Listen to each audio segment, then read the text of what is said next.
Hi guys, it's Whitney, your host with Needles Embroidery. Thank you so much for watching today's episode.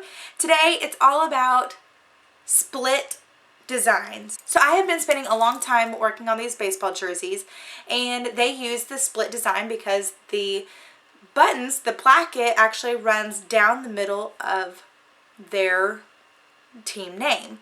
So what I've had to do is I've actually designed my own logo, Bobcats, and then it is split right down the middle of the C. This is going to work with any kind of design that you have that is split design, especially for lining up and making sure that you have it in the right spot.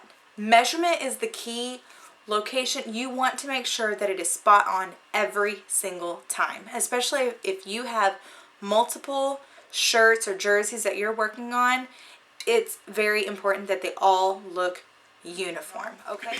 And here is what I came up with. There is the cats part, and then it's split, like I said, right down the middle, and it overlays like so. Okay, I didn't cut the stabilizer out of this yet. I just got it off my machine. Okay, so it overlays like that. Now, there are several materials that you can use, but this one is specifically Tackle Twill. It is an iron-on pressed fabric.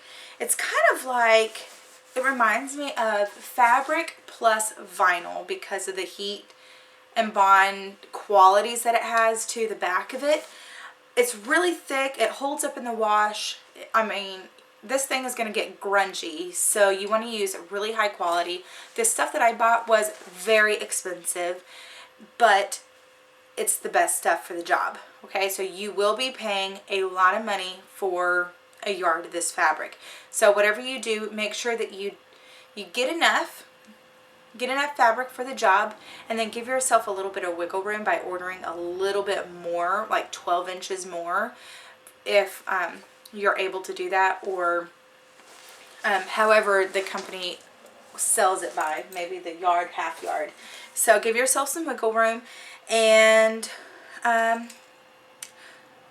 what else do I need to mention? I am using my Silhouette, my Cameo Silhouette program software, the design software that I bought to help speed this process up. Okay, here's my design. I hope this is a good view. Okay, the design on the original goes right between these two buttonholes right here. So when I open it, it will go between here and here. I always work on the left side of the jersey first, just preference, because then later I can go and fold this one on top to make sure that it's lined up exactly where I want it to be. Okay, I'll start with my hoop. This is the large hoop from my Entrepreneur PR1000E. It was an additional purchase, but I have used it on a lot of stuff. Okay, so I have my hoop in there. Now all I'm going to do is use a medium weight cutaway stabilizer. Give yourself enough stabilizer to extend and wrap around the corners, the edges of the hoop, okay? That way you can have a little bit of wiggle room to like pull and maneuver. The nice thing with these jerseys, there is no give to it. It does not stretch, so if you have to kind of do a little bit of an adjusting and playing around with it, it's not going to manipulate your design later. Okay, I am using a basting spray. This is the Stick and Spray Repositionable. You can also use the 202 spray. I have used that in the past.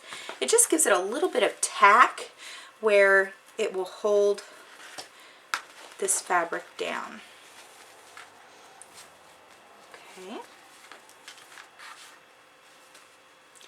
Now, usually I go from end to end with my stabilizer, but in this one, for this project, I am not. And here's why. It's a waste of my stabilizer because I end up having to pull this side way over here, and there's not enough of the stabilizer used if I spread it out the whole hoop.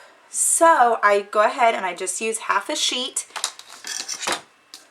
Make sure that my bolts are pretty tight.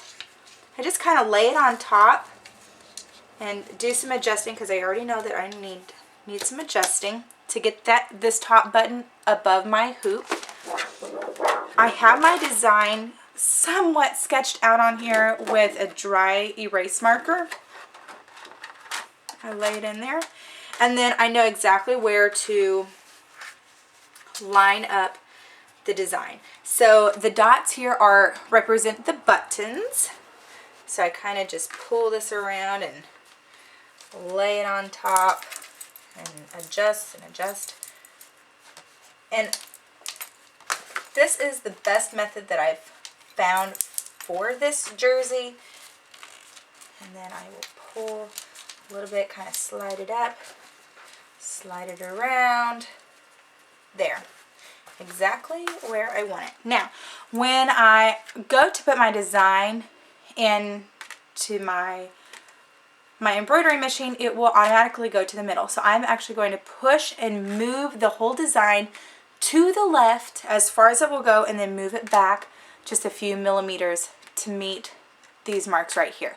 When I go to my machine, I push a certain button and it will automatically move the needle point from the center to the side, and I'll show you exactly how I do that. So let's go over there right now. And up here on my home screen, I just hit the computer button. I have my design preloaded, and I set it. I edit end, and then from here I go to these stitch buttons, the needles, positioning needles, and I have it already loaded to where it will go to the far left of the design, but I need it to be the far right of my design so I can line up this C, the half of the C, with the edge of my garment.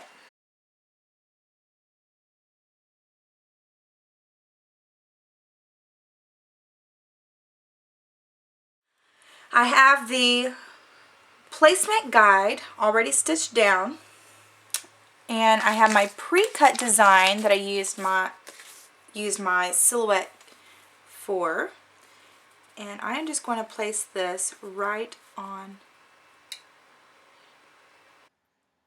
Once my tackle twill cutout is lined up with the placement stitches, I use my iron on high heat to adhere it to the jersey. Then the second layer placement guide will stitch out, and I will place the top layer cutouts over the bottom layer. Iron in place and send to the machine for the final zigzag stitch on top.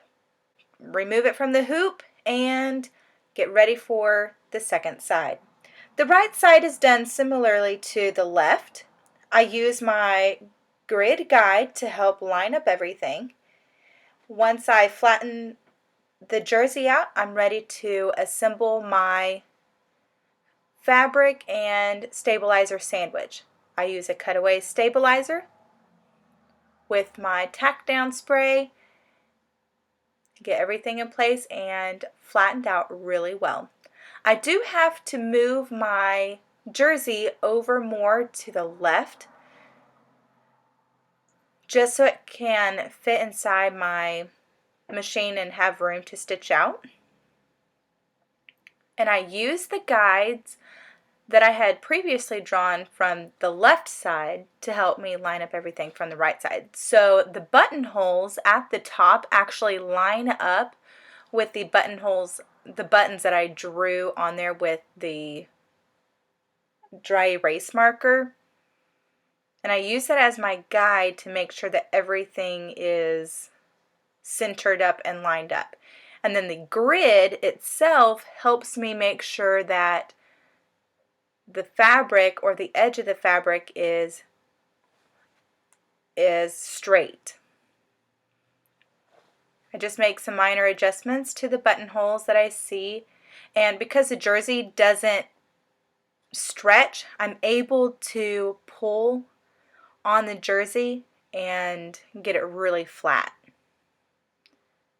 So I'm showing you here how it's going to stitch out. Of course, this is going to be the bottom layer, bobcats. The bob part is going to be the bottom layer.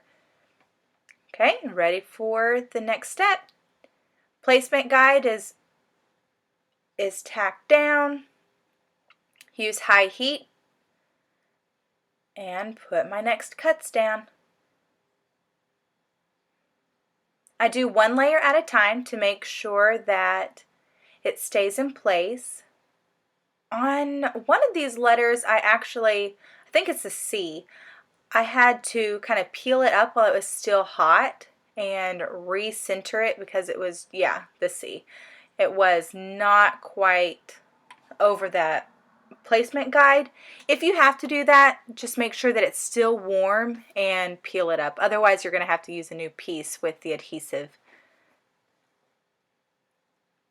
Showing you the final piece. Of course, I have not finished cutting away all the stabilizer, but I cut really close to the inside stitches. That way no stabilizer can be visible from the outside, especially since this type of material has the little holes and everything is visible. So you want to make sure, if you're doing a jersey, to cut really close to the stitches to conceal that stabilizer. So that's the finished product. I really like how this turned out. I think it is very professional, and yeah, I'm in love.